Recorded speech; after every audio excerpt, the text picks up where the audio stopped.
प्यारे बच्चों, कैसे हो आप सभी। उम्मीद करती हूँ आप सभी अच्छे होंगे और स्वस्थ होंगे। तो जैसे कि हमारा अद्भुत संसार क्लास 3 की जो बुक है ईवीएस की, उसका हमने पहला चैप्टर मेरा परिवार और मित्र पढ़ लिया था। आज हम इसके अभ्यास प्रश्नों को देखेंगे और इसको हल करेंगे। तो हर गतिविधि को हम देखते हुए इसको आज हल करेंगे। तो सबसे पहले हमारे कुछ क्वेश्चन हैं, चर्चा कीजिए। बेला के परिवार में कौन कौन है? तो मैंने क्वेश्चन आंसरों को अपनी कॉपी पर नोट डाउन किया हुआ है। तो देखते हैं कि बेला के परिवार में बेला, उसके 2 भाई, उसके माता पिता, माँ और पिता, उसके दादा दादी, बेला के परिवार के अलग अलग सदस्य हैं। अगला क्वेश्चन है कि आप और आपका परिवार बरसात के समय क्या करता है? तो मेरे परिवार के सभी सदस्य बारिश का आनंद लेते हैं। मुझे और मेरे भाई को गड्ढों में कूदना पसंद है। कभी कभी मैं अपने दादा दादी के साथ लूडो जैसे इंडोर गेम भी खेलता हूँ।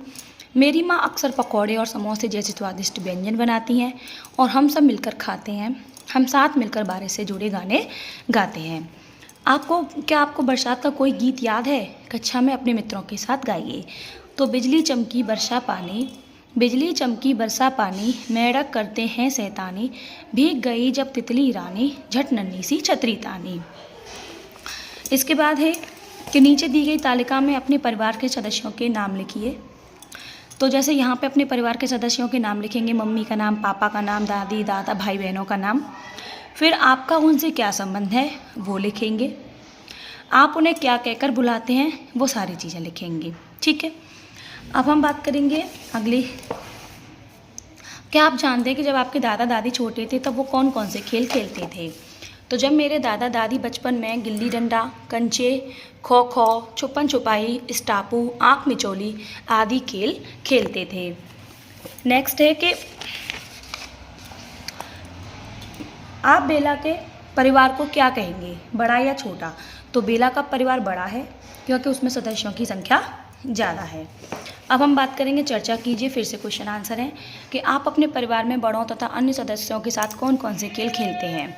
तो मैं अपने दादाजी के साथ शतरंज, अपनी दादी के साथ लूडो, सांप सीढ़ी, अपने बड़े भाई और पिताजी के साथ फुटबॉल और क्रिकेट खेलता हूँ। मैं अपनी माँ के साथ स्क्रैबल भी खेलता हूँ। आपके घर में या आसपास में कौन कौन से जानवर आते हैं? मेरे घर में अक्सर कुत्ते, बिल्ली, गाय आदि जानवर आते हैं। इनके अलावा गौरैया, कबूतर और कौवे जैसे कुछ पक्षी भी मेरे घर और पड़ोस में आते हैं। क्या आपने कभी अपने घर पर आने वाले जानवरों को खाना खिलाया है? अपना अनुभव बताइए। गायों को रोटी खिलाना हमारे परिवार का रिवाज है। मैं रोज़ गायों को रोटी खिलाता हूँ। एक बार एक हाथी पालक अपने हाथी के साथ हमारे गांव में आया। मैंने उस हाथी को गन्ना खिलाया। मेरे दादाजी और मैं पक्षियों को भी दाना डालते हैं। वे अक्सर झुंड में आते हैं और गुटरगू की आवाज़ निकालते हैं। मुझे और मेरी बहन को उन्हें देखना अच्छा लगता है। अगला है कि आपको क्या लगता है कि हमें जानवरों को तंग क्यों नहीं करना चाहिए या चोट क्यों नहीं पहुंचानी चाहिए? तो हमें कभी भी किसी जानवर को चोट नहीं पहुंचानी चाहिए या तंग नहीं करना चाहिए, क्योंकि हमारी तरह वे भी जीवित प्राणी हैं। उन्हें छेड़ने या चोट पहुंचाने पर बुरा लगता है। हमें सभी जानवरों के प्रति दयालु होना चाहिए। इसके बाद हम देखेंगे कि आपके परिवार के सदस्य एक दूसरे की सहायता कैसे करते हैं। कुछ चित्रों द्वारा बनाकर दिखाइए कि आपके परिवार में कौन कौन से काम एक दूसरे के साथ मिलकर होते हैं। तो वो यहाँ पर आपको चित्र बनाकर दिखाने हैं। हम अपने परिवार के सदस्यों और पड़ोसियों से बहुत कुछ सीखते हैं। तो आपने अपने परिवार में किसी से क्या सीखा? तो मैंने अपनी दादी से अच्छे शिष्टाचार और मूल्य सीखे हैं। अपने दादाजी से अनुशासन और योग, अपनी माँ से चीज़ें बांटना और दूसरों के साथ मिलजुल कर रहने का महत्व, और अपने पिता से सुडोकू खेलना सीखा है। क्या आपके परिवार में किसी ने भी आपसे कुछ भी सीखा है? हाँ, मैंने अपनी दीदी को मोबाइल और लैपटॉप चलाना और इंटरनेट पर रेसिपी ब्राउज करना सिखाया है। अगली गतिविधि है कि पेड़ पौधों से गिरी कुछ पत्तियों और फूलों को इकट्ठा कीजिए और उनसे एक रंगोली बनाइए। तो ये काम बच्चों को खुद से ही करना है। अब फिर से चर्चा कीजिए कि आप अपने परिवार की किस तरह से सहायता करते हैं।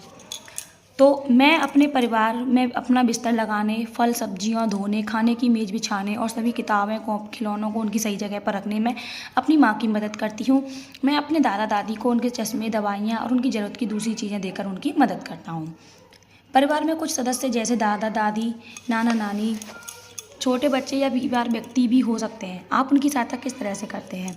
तो मैं अपने दादा दादी या परिवार के किसी भी बीमार सदस्य की मदद उन्हें चश्मा, दवाइयाँ, खाना या उनकी ज़रूरत की कोई भी चीज़ देकर करता हूँ। मैं उनका हाथ पकड़कर उन्हें शौचालय ले जाता हूँ। मैं अपने दादा दादी को सड़क पार करने, उनका भारी बैग उठाने और रोज़मर्रा के कामों में भी मदद करता हूँ। मैं अपने छोटे बहन भाई के साथ खेलता हूँ और उनकी देखभाल करता हूँ। आपके परिवार में उम्र में सबसे बड़ा व्यक्ति कौन है? तो मेरे दादाजी परिवार में सबसे बुजुर्ग व्यक्ति हैं। आपके परिवार में उम्र में सबसे छोटा व्यक्ति कौन है? तो मेरा भाई परिवार का सबसे छोटा सदस्य है। आपके परिवार में सबसे लंबा व्यक्ति कौन है? तो मेरे पिताजी परिवार में सबसे लंबे व्यक्ति हैं। क्या आपके परिवार के कुछ सदस्य ऐसे भी हैं जो आपके साथ नहीं रहते? वे कौन हैं और कहाँ रहते हैं? आप उनसे कब कब मिलते हैं? हाँ, मेरे चाचा जी हमारे साथ नहीं रहते हैं, वे दिल्ली में रहते हैं। वे सप्ताह में और छुट्टियों में ही हमारे घर आते जाते हैं। अगले अपने मित्रों के नाम लिखिए जो घर या पड़ोस में आपके साथ खेलते हैं। तो ये बच्चे स्वयं करेंगे। गतिविधि 3 है कि नीचे दिए गए चित्र को देखिए और बेला का उसके परिवार के सभी सदस्यों के साथ संबंध व्यक्त कीजिए। जैसे ये दादी हो गई, दादाजी हो गए, पापा हो गए, मम्मी हो गई, मौसी हो गई, कुत्ता हो गया। तो ये सारा चीज़ हमें बच्चों को स्वयं करना है।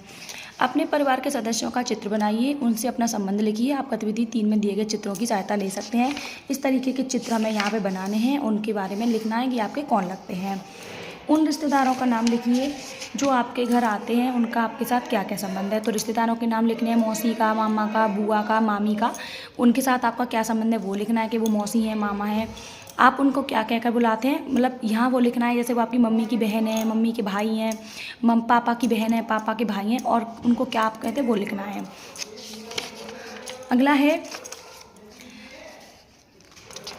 भोजन पकाना कौन करता है, पौधों को पानी देना का काम क्या करता है। ये सब आपको अपने घर के में देख देख के करने हैं। परिवार के सदस्य एक दूसरे के लिए अपना स्नेह किस तरह से दिखाते हैं, इसको हम देख लेते हैं कि परिवार के सभी सदस्य एक दूसरे के प्रति अपना प्यार और देखभाल दिखाते हैं। दादा दादी अपने पोते पोतियों को कहानी सुनाते हैं और अपना प्यार जताने के लिए उनके लिए उपहार खरीदते हैं। वे बच्चों के साथ खेलते भी हैं या शाम को उन्हें घुमाने ले जाते हैं। माँ स्वादिष्ट खाना बनाती है, होमवर्क में मदद करती हैं और परिवार के सभी सदस्यों के स्वास्थ्य का ध्यान रखती हैं। पिता परिवार के सभी सदस्यों के लिए चीज़ें खरीदते हैं और उनकी ज़रूरतों को पूरा करने की कोशिश करते हैं। बच्चे भी अपने दादा दादी को बहुत प्यार और स्नेह देते हैं। वे उनके साथ अपने विचार और भावनाएं साझा करते हैं और ज़रूरत पड़ने पर उनकी मदद करते हैं। आप अपने मित्रों के साथ कौन कौन से खेल खेलते हैं? तो मुझे अपने मित्रों के साथ बैट बॉल, फुटबॉल, लुका छिपी, पत्थर कागज, कैंची, कैरम आदि जैसे अलग अलग खेल खेलना पसंद है। आप अपने परिवार में अगला है कि अपने परिवार के साथ बिताए गए खुशियों के पलों का चित्र बनाइए। तो ये यहाँ पे आपको खुद से करना है कि आप अपने परिवार के साथ कौन सी ज़्यादा चीज़ों को साझा करते हैं। अगला है कि आप अपने बड़ों से क्या सीखते हैं। तो अच्छा व्यवहार, नैतिक मूल्य, परंपराएं, विनम्रता से बात करना, मेहमानों का अभिवादन करना, बड़ों का सम्मान, गायन, नृत्यवादन आदि। हम ऐसे बहुत से लोगों का ध्यान रखते हैं जो हमारे परिवार के नहीं हैं। वे कौन हैं और हम उनका ध्यान कैसे रखते हैं। तो अपने परिवार के सदस्यों के अलावा हम अपने दोस्तों और पड़ोसियों की भी देखभाल करते हैं। ज़रूरत पड़ने पर उनकी मदद करते हैं। जब पड़ोसी बीमार होते हैं तो हम उन्हें डॉक्टर के पास ले जाते हैं। जब उन्हें किसी उपकरण या चीनी जैसे किसी अन्य चीज़ों की आवश्यकता होती है तो हम उन्हें उपलब्ध कराते हैं। जब वे बाहर होते हैं तो हम उनके पौधों को पानी देते हैं। हम अपने पड़ोसियों की तरह अपने दोस्तों को भी परवाह करते हैं। हम अपने पसंदीदा खिलौने साझा करते हैं। हम एक साथ खेल सकते हैं और खा सकते हैं। इसके बाद हम बात करेंगे नीचे दी गई वर्ग पहेली की। तो इस वर्ग पहेली में से हमें खेलों के नाम ढूंढने हैं। तो जो बच्चे अपने परिवार के सदस्यों से पूछ के करेंगे। तो ये हमारे पूरे पाठ की गतिविधि कंप्लीट हो गई है। एक्सरसाइज भी हमने कंप्लीट करा दी है। आई होप आपको समझ में आ गई हो। तब तक के लिए बाय बाय।